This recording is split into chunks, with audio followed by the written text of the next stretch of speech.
तो welcome hunters, तुम्हें जो है नाम तो जरूर सुन के रखा हुआ होगा,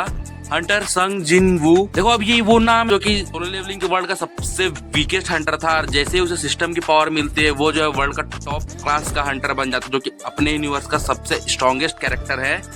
अब जो है बारी है यहाँ पे संग जिनू के बेटे सुहो की लेवलिंग की, जिसके अंदर हमें जो बहुत सारी अलग अलग क्रेजी फाइट्स, पावर लेवल्स और हमें एक new generation of shadow soldier जो दिखाया जाएगा। तो welcome to the world of solo leveling Ragnarok. जिस वर्ल्ड के अंदर में जो वर्ल्ड का स्ट्रॉन्गेस्ट हंटर है वो जो अर्थ को छोड़ चुका है ताकि वो जो है उसे प्रोटेक्ट कर सके, लेकिन उसके अर्थ से जाने के बाद में जो है न्यू तरह की गेट्स, मॉन्स्टर्स और बहुत सारी तबाही की वजह से जो है पूरा का पूरा अर्थ जो है परेशान हो चुका है। पूरे अर्थ की जो सेफ्टी की जिम्मेदारी है वो जो एक टीनेजर बच्चे के हाथ में है। तो क्या जो है सुहो इस जिम्मेदारी को निभा पाएगा या नहीं? क्या जो है वो अपने शैडो मोनार्क की लेगेसी को कंटिन्यू कर जो है इस वर्ल्ड को इटारियन से खतरों से बचा पाएगा या नहीं? तो इसी की कहानी है सोलो लेवलिंग रैग्नारॉक के अंदर में। और आओ आज की इस वीडियो के अंदर में जो सोलो लेवलिंग की इस कहानी के अंदर में जो है डीपली रिसर्च करते हैं इसके बारे में और जानते हैं। चलो जो गाइस चलते हैं सोलो लेवलिंग रैग्नारॉक के इस एक न्यू एडवेंचर के अंदर में, जहाँ पे हम जो है देखेंगे कि आखिर कैसे जो है सुहो अर्थ को जो इटारिन के खतरों से बचाता है। अब देखो इस वीडियो का पहला पार्ट जो है मैंने यहाँ पे ऑलरेडी कवर कर दिया था, जिसके अंदर मैंने तुम्हें ये बताया था कि कैसे सुहो जो है हाइना गिल्ड के बेस पे जाता है, जहाँ पे वो जो है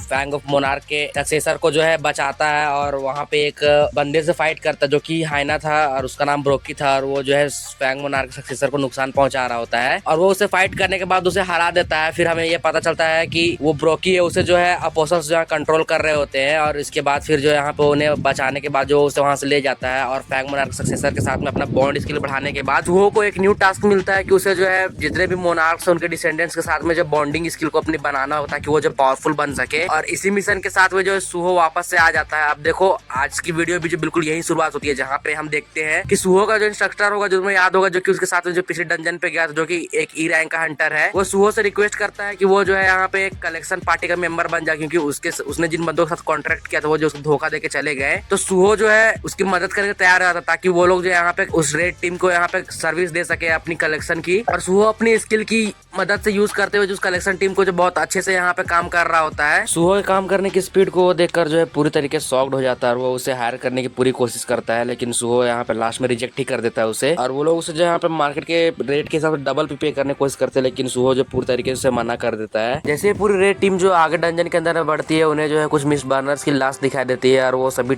देखकर जो शॉक्ड हो जाती है, क्योंकि वहाँ पे उन्हें डंजन के अंदर कुछ अजीब सा फील हो रहा होता है, और ये चीज सुहो भी रियलाइज कर लेता है, क्योंकि देखो इसके पीछे का रीजन ये था कि उस डंजन के अंदर में जो है कुछ मॉन्स्टर्स जो है मिस बर्नर्स को यूज करके यहाँ पे कुछ अजीब सी चीज क्रिएट कर रहे होते हैं, जिसे जो स्टारडस्ट कहते हैं, और उनके पास जो उनकी सप्लाई घट रही होती है, तो उन्हें जो और न्यू बंदे चाहिए थे,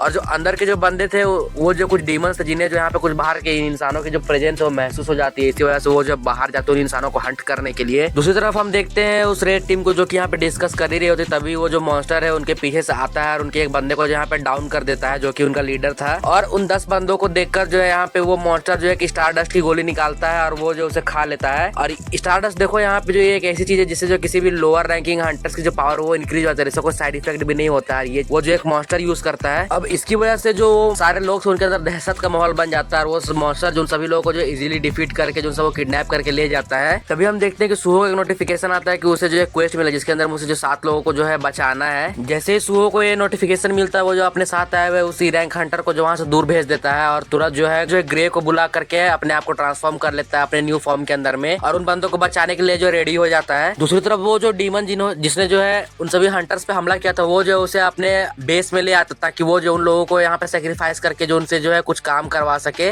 और इसके लिए वो जो पूरे प्रोसेस को करने को रेडी थे। लेकिन हम तभी देखते हैं कि सुहो जो वहाँ पे दरवाजा तोड़ते हुए एंटर करता है, और जैसे जो उन डीमंस को रियलाइज होता है, वो लोग जो है फाइट के लिए रेडी हो जाते हैं। जब सुहो अंदर घुसता है और जब वो देखता है कितने सारे मिस्ट बर्नर्स उन्होंने जो बांध के रखा हुआ, ये देखकर जो है सुहो बिल्कुल पूरी तरीके से शॉक्ड हो जाता है। आखिर वो लोग यहाँ पे कर क्या रहे हैं? उसके दिमाग में सिर्फ एक ही सवाल आता है कि आखिर वो लोग यहाँ पे कर क्या रहे हैं। लेकिन सुहो इससे पहले कुछ समझ पाता है, इससे पहले जो है एक डीमन वहाँ पे उस पर हमला कर देता है, और सुहो जो है तुरंत यहाँ पे डॉज करके उस अटैक से जो है दूर चला जाता है, और सुहो जो एक अटैक के अंदर में उस डीमन को दूर फेंक देता है। जैसे ही जो ये चीज बाकी सारे डीमंस देखते हैं, वो लोग तुरंत जो स्टारडस्ट खाते हैं, और अपने साथी की मदद करने के लिए जो है तीनों मिलकर यहाँ पे सुहो पे अटैक कर देते हैं। अब देखो सुहो जो है यहाँ पे 3v1 कर रहा होता है, इसी वजह से उसे जो पीछे हटना पड़ता है। सुहो अपने शैडो सोल्जर्स को यूज तो करता है, लेकिन वो शैडो सोल्जर्स बहुत जल्दी जो है यहाँ पे डिस्ट्रॉय हो जाते हैं, इसी वजह से सुहो का माना भी खत्म हो रहा होता है। सुहो के दिमाग में एक प्लान आता है, वो जो ब्रोकी की बॉडी को वापस से लेकर आता है शैडो डंजन से और वो उसे अराइज कर लेता है। इसी के चलते जो उनकी फाइट जो है बराबर की चल रही होती है और इसके बाद फिर जो तीनों के बीच की जो भसड़ जो यहाँ पे शुरू हो जाती है और तीनों जो है लगातार फाइट करने लगते हैं। अब देखो इनके बीच की भसड़ तो चालू हो जाता है, इनकी फाइट के बीच में हम देखते हैं कि अचानक से एक रेड गेट जो है यहाँ पे ओपन होता है और वहां से कोई जो है एंटर करता है और जो बंदा उस गेट से आता है वो कोई और नहीं बल्कि एसिल थी, जिसे तुम्हें याद ही होगा एसिल कौन है सोलो लेवलिंग के अंदर में, जो की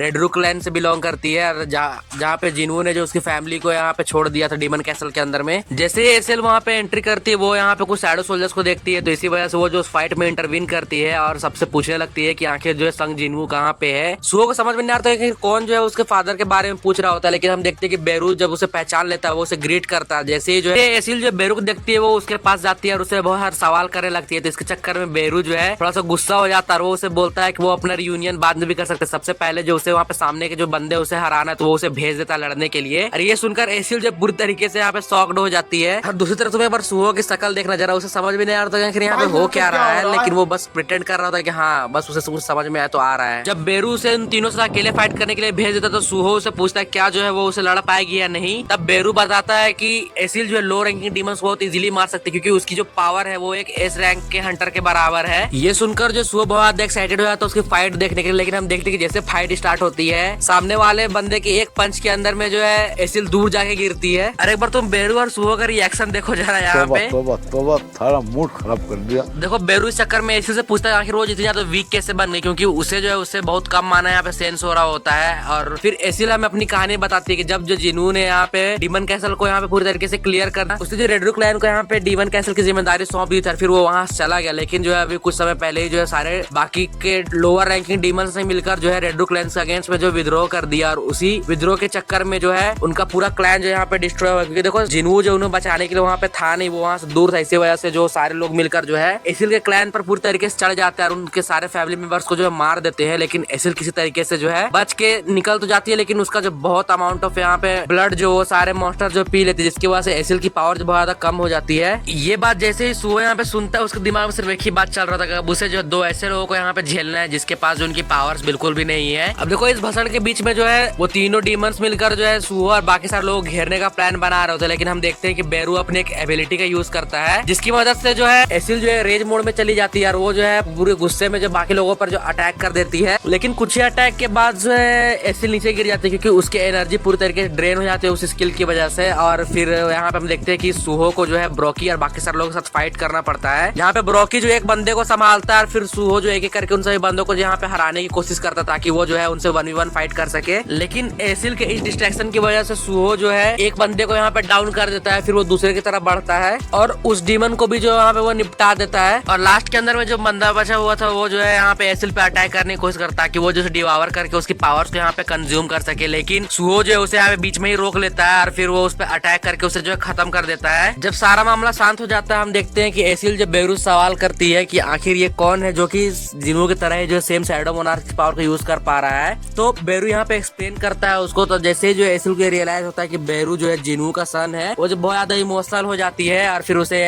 कुछ पुराने मोमेंट्स याद आने लगते हैं। फाइट के बाद सुहो जो है यहाँ पे कुछ पोशंस खरीदता है और वो जो है एसिल को सारे पोशंस देता है जिससे जो उसकी सारे वुंड्स जो हील हो जाते हैं और वो जो रिकवर कर जाती है। जब एसिल और बाकी सारे लोग जो है सुहो के साथ मिलकर जो है वापस शैडो डंजन के अंदर में आते हैं, वो पूरी बात जब सुहो को बताती है तब हमें पता चलता है कि जब जिन्हू ने जो डीमन कैसल को पूरी तरीके से क्लियर करके जो वो चीजें डीमन कैसल को जब रेड रूक क्लैन को सौंप दिया था, वो लोग जो बहुत अच्छे से वहाँ पे रूल कर रहे होते हैं, जिन्हू के आने का वेट करते हैं। लेकिन एक टाइम के बाद ऐसा होता है कि एक स्टारडस्ट नाम की जो एक अजीब से मटेरियल जो कि किसी भी लोअर रैंकिंग डीमंस के पावर को जो बहुत ज्यादा इंक्रीज कर देती है, वो जो यहाँ पे डीमन रेलम के अंदर में फैलने लग गई। इन्हीं सभी का यूज करके जो जितने भी सारे लोअर रैंकिंग डीमंस उन्होंने जो है रेड रूक क्लैन से अगेंस्ट में जो रिबेल कर दिया। इसी के चक्कर में जो है रेड रूक क्लैन ने जब उन्हें डिफेंड करने की कोशिश की तो वो जो उनके सामने कमजोर पड़ गए और जितने भी लोअर रैंकिंग डीमंस उन्होंने जो है रेड रूक क्लैन को पूरी तरीके से खत्म कर दिया। जितने भी एसिल के फैमिली मेंबर्स थे उन सभी को यहाँ पे मार दिया। एसिल किसी तरीके से बचते बचाते हुए जो यहाँ से निकल के आ गया, लेकिन इस प्रोसेस के अंदर में उसकी जितनी भी ब्लड थी वो जो है वहाँ पे उन लोगों ने उसे कंज्यूम कर लिया। इसकी वजह से जो है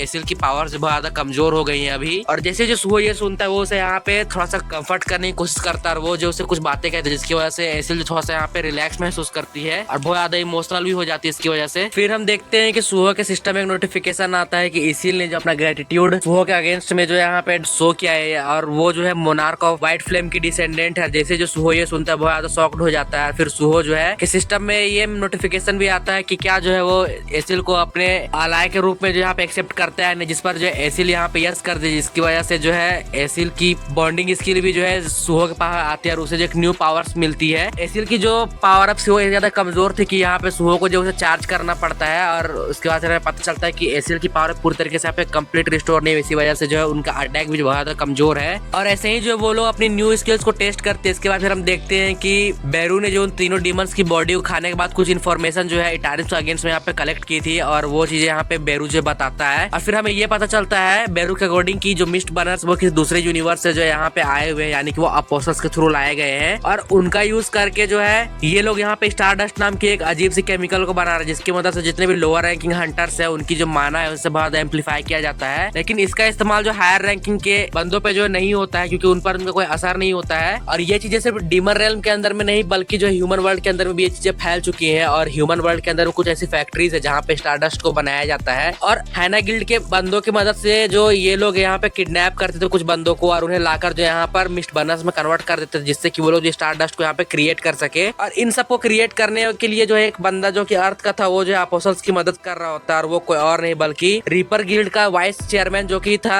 ली मिनसुंग वो था। देखो ली मिनसुंग कौन है तुम्हें ये नहीं पता तो मैं तुम्हें बता दूं कि ये जो है जिन्हो का भाई था और जिन्हू की लास्ट लाइफ के अंदर में तुम्हें याद होगा कि जिन्हू ने जो है इसका एक इंटरव्यू खराब कर दिया था जब जो जिन्हू पहली बार एस रैंक हंटर बनता है। तो अब जो यहाँ पे सुहो को है आगे की चीजें पता करने के लिए जो भी उसे अपोस्टल से रिलेटेड जानने उसके लिए उसे जो ली मिनसुंग पे अटैक करना होगा, लेकिन बेरू यहाँ पे उसे रोक लेता है